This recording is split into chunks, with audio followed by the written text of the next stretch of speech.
एक संख्या 105।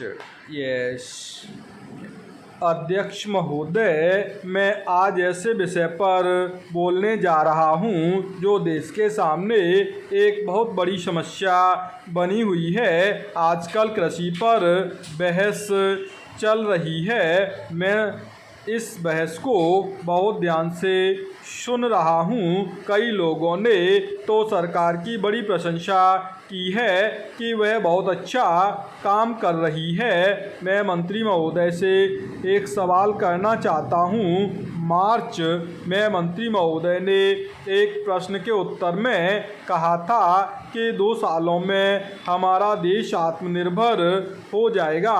मैं जानना चाहता हूँ कि ऐसा कहने के पीछे उनका क्या आधार है। कौन से उनके पास ऐसे सबूत हैं जिनके आधार पर उन्होंने इस प्रकार की घोषणा की है। मैं चाहता हूँ कि जब वे उत्तर दें तो इस बात की चर्चा अवश्य करें। पैरा सभापति महोदय, आप जानते हैं कि इस देश में 80% लोग खेती करते हैं और उसके बावजूद आज हमारे देश का सम्मान दूसरे देशों में बिल्कुल नहीं है। आज हम दूसरे देशों में भिखारियों के नाम से पुकारे जाते हैं। अपने देश में जहां 80% लोग खेती करते हैं, हम भोजन के मामले में भी आत्मनिर्भर नहीं हुए हैं। इसके कुछ कारण हैं। जिस समय देश स्वतंत्र हुआ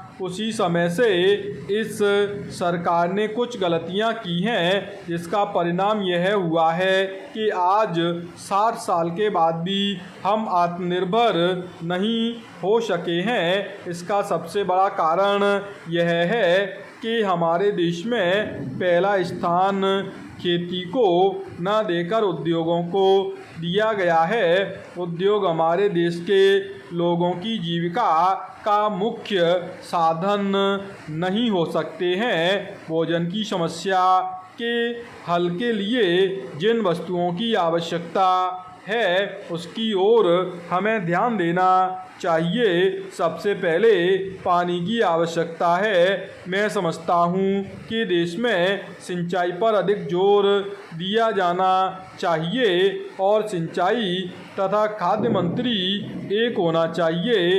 यह सभी चाहते हैं। पानी के बाद खेती के लिए खाद भी आवश्यक है। खाद का स्थान दूसरा हो सकता है। आज देश में खाद की बात बहुत जोर देकर कही जाती है।